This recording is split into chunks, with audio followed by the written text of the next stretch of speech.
Hi everyone, welcome to our presentation on soundscapes and visions. So this is a table of contents covering over all our slides, and we first want to start off with our project description.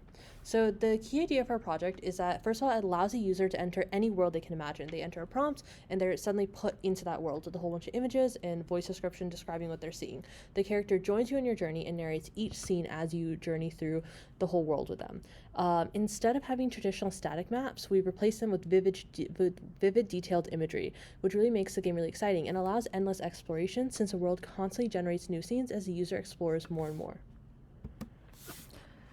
Now, there's some related work. The first one is a paper talk about AI integrated story generator for end users, which is like a 360-degree images, and it uses neural networks to generate captions and plot texts. The second one is a generated adventure game. It uses AI for generating art, storylines, dialogues, characters, and locations, including ChatGPTs and Midjourneys. And it demonstrates a holistic AI approach to enhance the game immersion and narrative coherence. The third one is called My Text Adventure. This is an AI-driven text-based adventure game focusing on generating narrative content and interactive element. So all of these works shows some consistency and improvement of our work. So now we'll be talking about some of our methods. First off is our design workflow. So in the beginning, we have the user inputting a text prompt, and that's going to be passed into GPT-4, where we use prompt augmentation to get a more vivid description of the user's prompt. And this is like basically the same as homework 3, and we use that to output our game state JSON, which then we split off into two paths. So we have our image generation using DALL-E 3, and then we have our text-to-speech model for our character audio generation.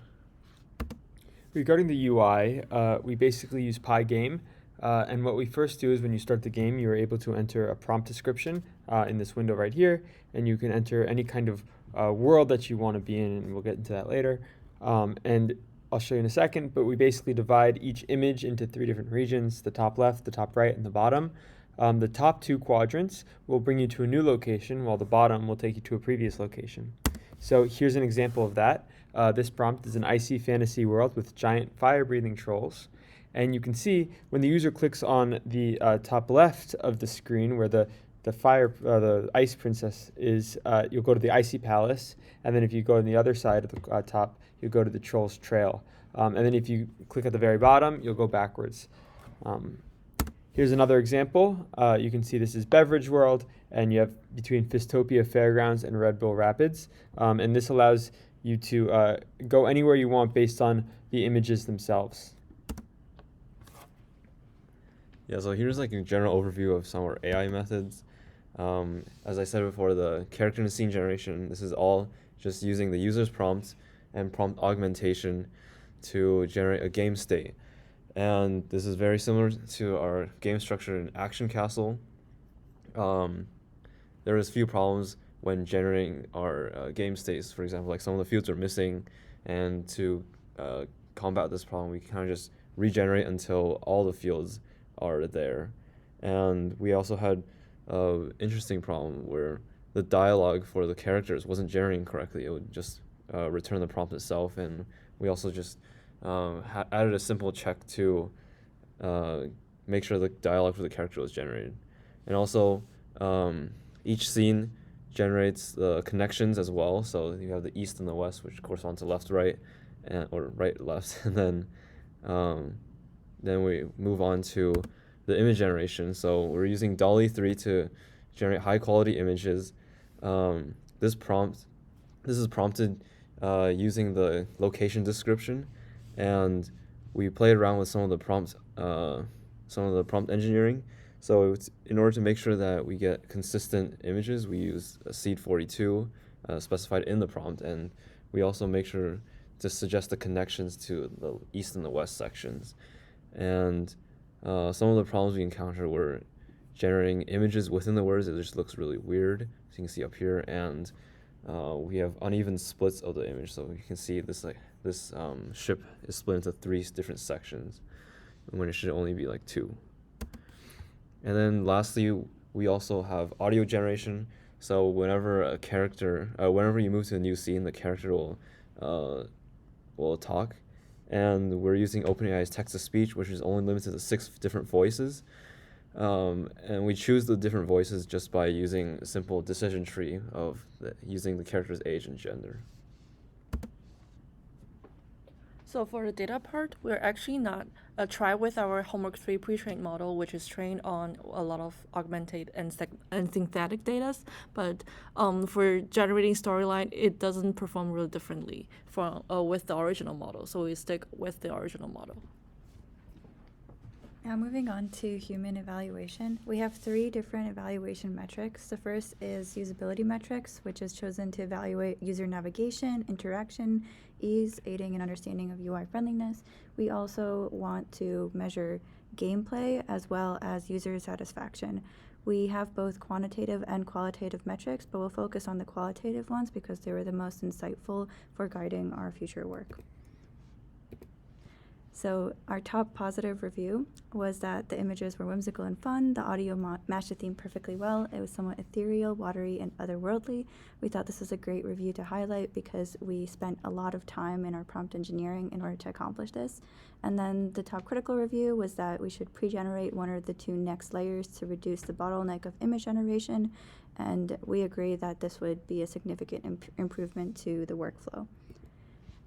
Looking at the evaluation results directly, every single respondent thought that the interface met our expectations, and the average response when asked how likely they were to recommend this interface to others was a 4 out of 5, which we were pretty happy with.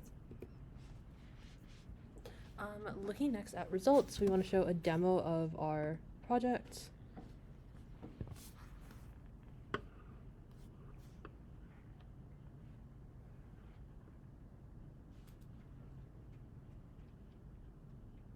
Keep your blasters holstered, folks.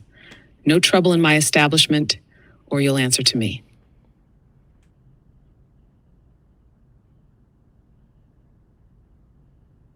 The sun beats down mercilessly, but I thrive in the heat of the sand dunes. You can see over here that we're able to click left or right to get into the This next place scene. be more than meets the eye. Trust none. Even the desert sand hides tales. And every single scene has audio generated as well as the image. The sun beats down mercilessly, but I Here the thrive in the heat of the sand dunes. We're able to select at the bottom to go back to the previous location. The oasis is a welcoming sight after a long trek through the desert. I'll rest here a while.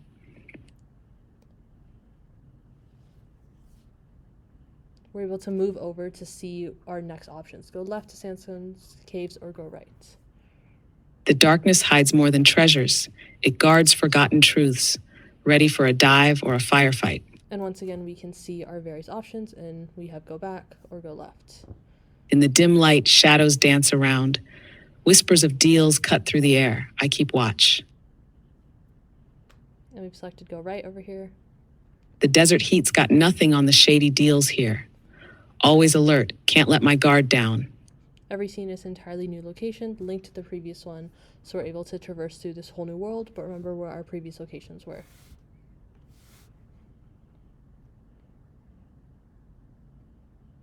This place reeks of treachery, and yet here I am, ready to dance in the viper's den.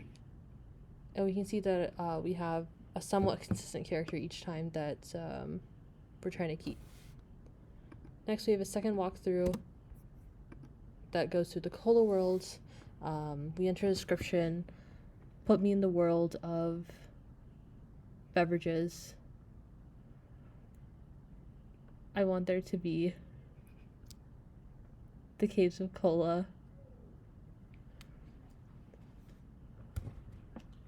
The fizz in the air is invigorating. Let's dive into the cola caves and discover their secrets.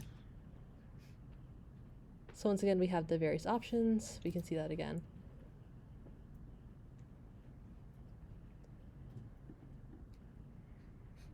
Ah, the effervescence of this place always fills me with joy and curiosity. What new taste awaits today? And this one we can see is pretty clearly split in between the two choices, left or right. Which I is float on nice. root beer dreams, savoring each bubbly sip. Let's journey the fizzy river together. The cola here is pure ecstasy. Every drop holds a world of taste waiting to be discovered. This image isn't so great in terms of left and right, which we'll discuss more in our discussion section. Ah, the fizzy wonders of root beer rapids. Every bubble tells a story, and I'm here to listen. Oh, the fountains of flavors that frolic here. Each fizzy sip tells tales of tantalizing taste adventures. Ah, And here the we're able fizzy to go wonders of back. root beer rapids. Every bubble tells a story, and And- I'm here to listen. And remember our previous The locations. cola here is pure ecstasy. Every drop holds a world of taste waiting to be discovered. And we're able to go back again and remember where we were previously in the Ah, world. the fizzy wonders of root beer rapids. Every bubble tells a story, and I'm here to listen. As well as going forward. The in the cola same here way. is pure ecstasy. Every drop holds a world of taste waiting to be discovered. The mist tickles my nose with fruity delight. Adventure calls, beckoning me towards new fizzy discoveries. Awesome. So next, moving on to discussion. Some general possible improvements that we could have to the game is more seamless image generation. As you can see in the demo, sometimes images were split into two, which was nice when you could choose left or right and it was pretty clear which way it was, but sometimes images were not actually split into two images and it was pretty hard to tell what left and right meant. Even though we had the titles on the screen, it was pretty hard for users to tell which way they could actually go. We would love to also have faster image generation. We think that if we took advantage of multi-threading to load upcoming scenes before the user actually reaches it would make the user experience much quicker, and we think if someone was to take this game farther, that would be a good next step for them to implement. As well as finally, inconsistency in image generation was a big problem that we faced. We tried to keep words to a limit on the screen as well as keep the same character, but as we generated more and more images, we found that it was less and less more likely to keep up with what we wanted to see in the image. Here are some examples of inconsistent images that we showed in video. Yeah, so in conclusion, overall our project demonstrates the feasibility of this kind of game using LLMs, especially when you're dealing with exploration. It adds a high level of replayability as there can constantly be new worlds and this endless kind of generation that you can always find something new. However, there is a great deal of improvement that we really need to make in order for this to be viable in production and for players to actually use. This includes having more seamless generation, higher levels of interactivity, which could include adding actual actions that they can take rather than just exploring, and more importantly, improving those generation speeds. I think that will be the biggest bottleneck in user enjoyment because most of the time is spent waiting on loading rather than actually enjoying the game. Thank you.